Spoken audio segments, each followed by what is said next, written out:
ये लड़का दुनिया का सबसे मुश्किल एग्जाम दे रहा था, जिसे सिर्फ जीनियस बच्चे ही पास कर सकते थे। जैसे ही टीचर सेब का एक टुकड़ा खाती है, तभी एग्जाम शुरू हो जाता है। अपने तेज दिमाग से लड़का जल्दी ही सारे आंसर्स लिख लेता है। जब टीचर सेब खत्म करती है, तभी एग्जाम का समय भी खत्म हो जाता है। टीचर जल्दी से सारे पेपर चेक कर देती है और उस बच्चे का नाम लेती है जिसने एग्जाम पास किया था।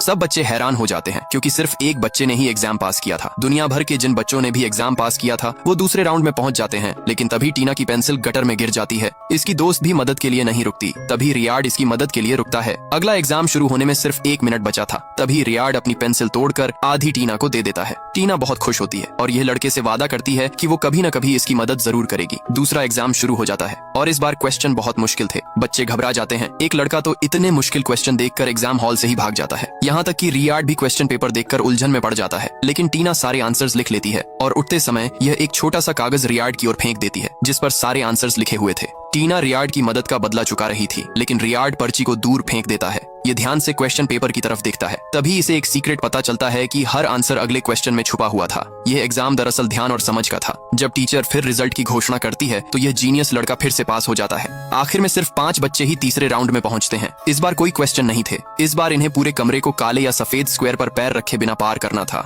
एक लड़की कहती है यह नामुमकिन है। यह सुनकर टीचर इसे फौरन एग्जाम में फेल कर देते हैं। अब एक दूसरी लड़की की बारी थी। ये एक रस्सी निकालकर इसे कमरे के दूसरी ओर के दरवाजे के हैंडल से बांध देती है और सावधानी से रस्सी पर चलते हुए कमरे को पार कर लेती है। अगली बारी एक तेज और फुर्तीले लड़के की थी। ये बिल्कुल स्पाइडरमैन की तरह कूदते हुए कमरे को बड़े आराम से पार कर लेता है। अब अगली बारी इस चश्मे पहने लड़के की थी। नियम के अनुसार फर्श पर पैर नहीं रख सकते थे, इसलिए यह अपने घुटनों और कुहनियों के सहारे रेंगते हुए कमरे को पार कर लेता है। आखिर में इस जीनियस लड़के की बारी थी। यह कुछ समय के लिए सोचता है और फिर आराम से सीधा चलते हुए कमरे को पार कर लेता है। सब हैरान थे कि रियार्ड पास कैसे हो गया। तभी रियार्ड बताता है कि बॉक्स की लंबाई बॉक्स की चौड़ाई से ज्यादा है। इसका मतलब ये बॉक्स स्क्वायर नहीं रेक्टेंगल थे। क्वेश्चन में लिखा था कि स्क्वायर पर पैर नहीं रखना था, लेकिन रेक्टेंगल पर पैर रख सकते थे, इसलिए यह आसानी से कमरे को पार कर लेता है। यह लड़की इतनी अमीर थी कि इसके पैर कभी जमीन को छूते ही नहीं थे। इस लड़की का नाम ऐना था, जो एक अरबपति बाप की बेटी थी। ये बचपन से ही बड़े लाड़ प्यार से पली थी और अब 16 साल की उम्र में भी इसकी जिंदगी बिल्कुल शाही तरीके से चलती है। हर सुबह घर के नौकर इसे बिस्तर से उठाते हैं, इसे नहाने में मदद करते हैं, इसका मेकअप करते और नींद में ही नौकर इसे स्कूल की यूनिफॉर्म पहना देते थे। इसे होश भी नहीं होता कि क्या हो रहा है। फिर नौकर इसे एक लंबी लग्जरी कार में बैठाते हैं और इसे स्कूल के लिए रवाना कर देते हैं। जब यह स्कूल पहुंचती है, तो माहौल में कुछ अलग सी हलचल महसूस करती है। वजह थी एक नया लड़का जिसने आज ही स्कूल ज्वाइन किया था। इसका नाम जैक था।